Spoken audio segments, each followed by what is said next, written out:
Vector control and vector-borne disease issues in Placer County have been around for over 100 years. Placer County was actually the area where some of the first anti-malarial programs were started. And we know that the colony of Loomis, which is now the town of Loomis, actually failed because of malaria. In the ensuing years, there have been lots of changes in agriculture and development that really put people right in the middle of where mosquitoes and vector-borne disease all kind of come together. Here in Placer County, we have over 30 species of mosquitoes, which makes our job both very interesting and very challenging.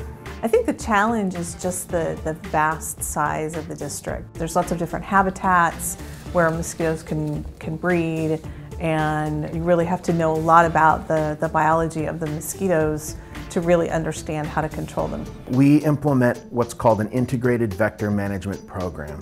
Our control options start out by reducing or eliminating standing water. That's really the best way to control mosquitoes, is just not have a place for them to be. If we're unable to do that, we will use biological control. Our mosquito fish program allows us to use natural means to control mosquitoes, and they last for a long time. If that's not going to work in a particular situation, then we'll move into larvicides. These are materials that are put in the water to kill mosquito larvae, made from bacteria or other natural sources that we use to really target just those mosquitoes. And that's really what we focus on. Those three components are preventing future adult mosquitoes, which are ones that carry West Nile virus and can potentially spread other diseases and cause other injuries with their bites. Our employees are fantastic. They've really gone the extra mile to incorporate new ways of doing things, always innovating. We have a morning meeting where each technician gives a summary of what they plan to do for that day. Each technician is assigned a geographic zone of the county. And depending on the time of year, some technicians may need extra help or might be addressing a different species of mosquitoes. Right here at our district, we have a mosquito fish rearing facility. So we have mosquito fish, which are small minnows that we use to put into unmaintained swimming pools or ponds to help control mosquitoes. We grow them right here. We have a staff person in charge of making sure they're fed and that they breed successfully, so we have an ample supply of these fish to use. All of our technicians on their computer system will have an idea of what types of sources they need to address that day. So they will go and collect all of the materials, including fish, that they need. They'll pull up, they'll get a bucket of fish, and they'll take them out and place them in the appropriate places. Our crews will come up to a standing water source. The first thing they need to do is to sample the water. So they will take a dip of water and look into that water and see if there's any mosquito larvae. If they see mosquito larvae, they will decide if it needs a treatment, what type of treatment it needs. And that really depends on where is that water, where is it going to go. A lot of sources will just dry up on their own, and if that's the case and they won't produce mosquitoes, we'll leave that alone.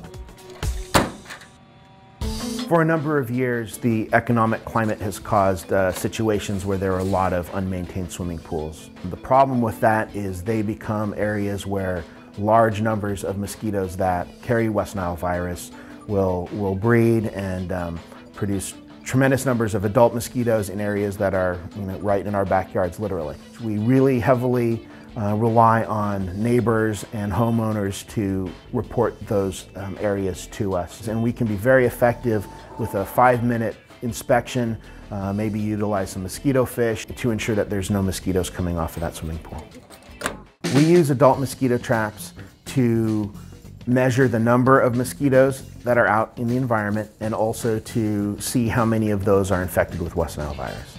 Every week, a technician will take the trap, they'll hang it up in predefined areas. The top part of the trap has dry ice in it and attracts the mosquitoes.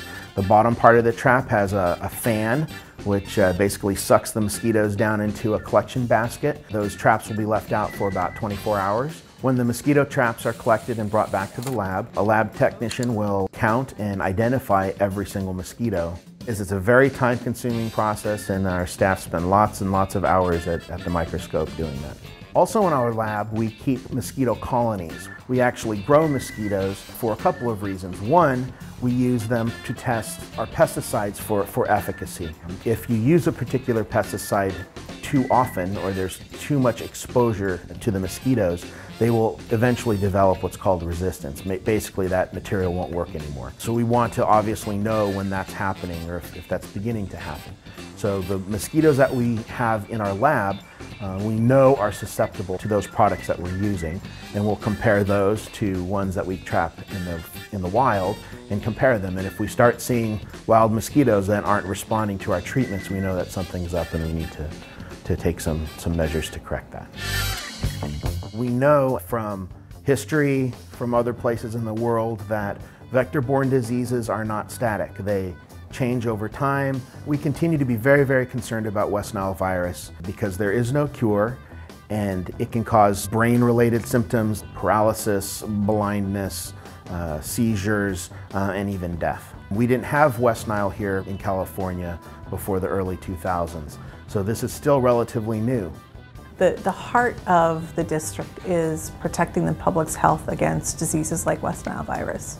When it comes to protecting the public health from mosquitoes, we have a range of tools and materials that we can use. Although we heavily utilize physical and biological control methods to prevent mosquitoes from developing, there are times when we need to use pesticides and biorational materials to control both immature and adult mosquitoes. We have different types of materials that we can use to target the different life stages of the mosquito, and they fall into two different categories. One, larvicides to control for immature mosquitoes or mosquito larvae, and two, adulticides to control for flying adult mosquitoes. We rely primarily on larvicides for our chemical control because we find that it is more effective to control mosquitoes in water before they are able to fly.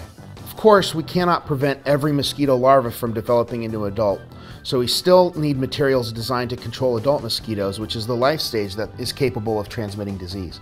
Larvicides are applied to the water where immature mosquitoes live. We may apply larvicides by hand or through backpack type devices to small bodies of water, but for larger areas such as acres and acres of rice fields, we may apply larvicides by plane with an aerial spray.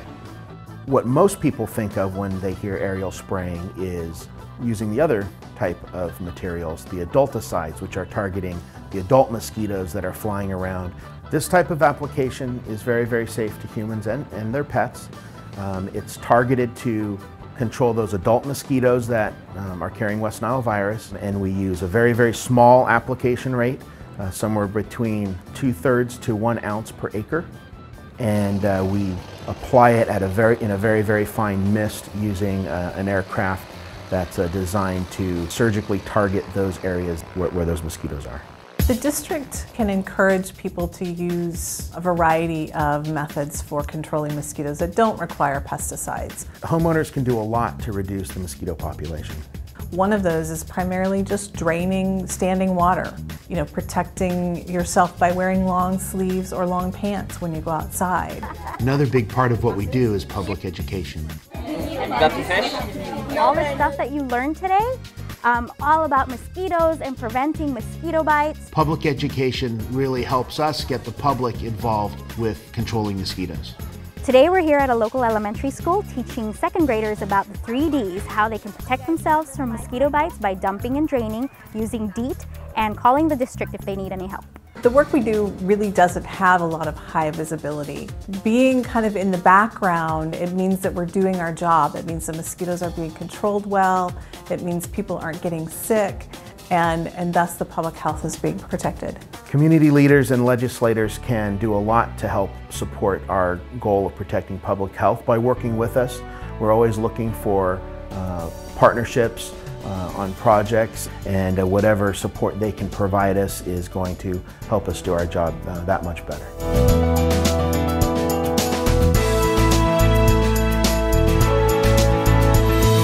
Together we can protect folks and keep Placer County a safe and healthy place to live, work, and play.